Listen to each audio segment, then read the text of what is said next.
Hello everyone. In this video, we will learn about gravity, one of the fundamental forces of nature. Gravity is an important part of our universe, impacting everything from the environment to scientific explorations. It's the reason why objects fall to the ground and planets orbit their stars.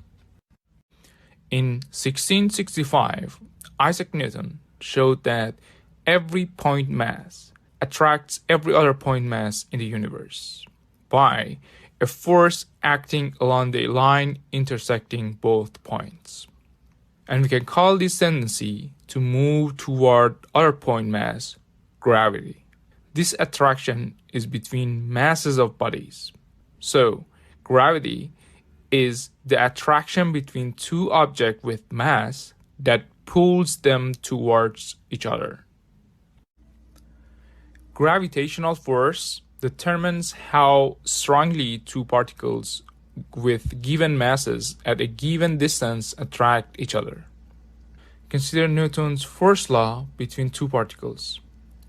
The magnitude of the gravitational force acting on each particle due to the presence of the other one is calculated using following formula,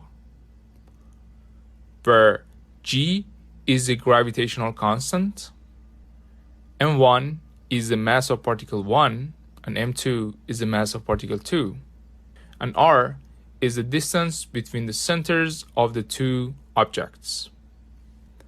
Newton's law of gravitation can be used for real objects if the size of the object are small relative to the distance between them. For example, the moon and the earth have a considerable distance, so to a good approximation, we can call them both as particles. Also, a uniform spherical shell of matter attracts a particle that is outside the shell, as if the entire mass of the shell were concentrated at its center. Gravitational forces follow the principle of superposition.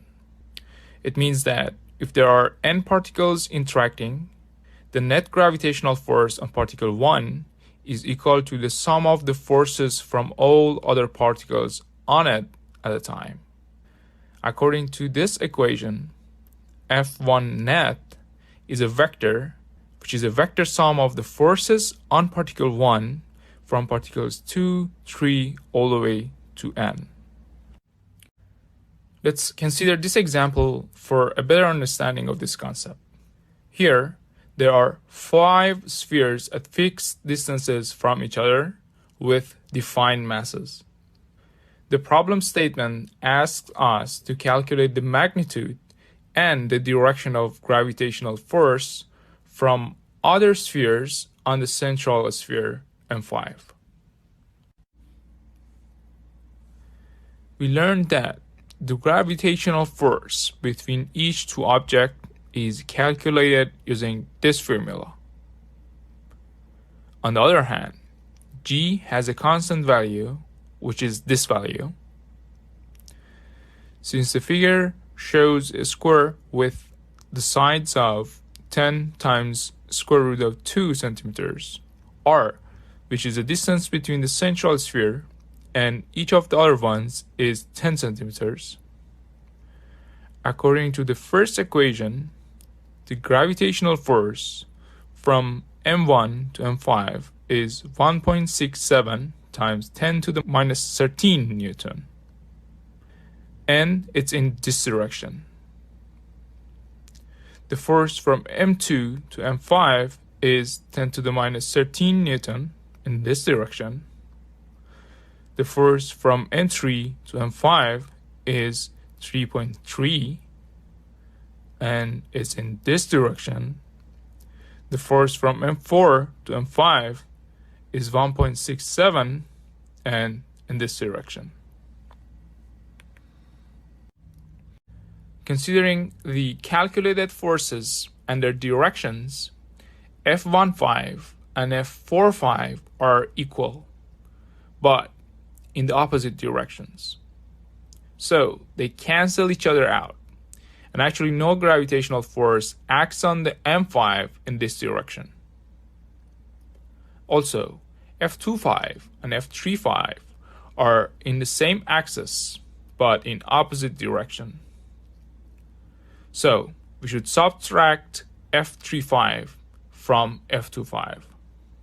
Now, according to the superposition principle, we can say that the net gravitational force from other four spheres on the central sphere is 6.7 times 10 to the minus 14 Newton, and in this direction,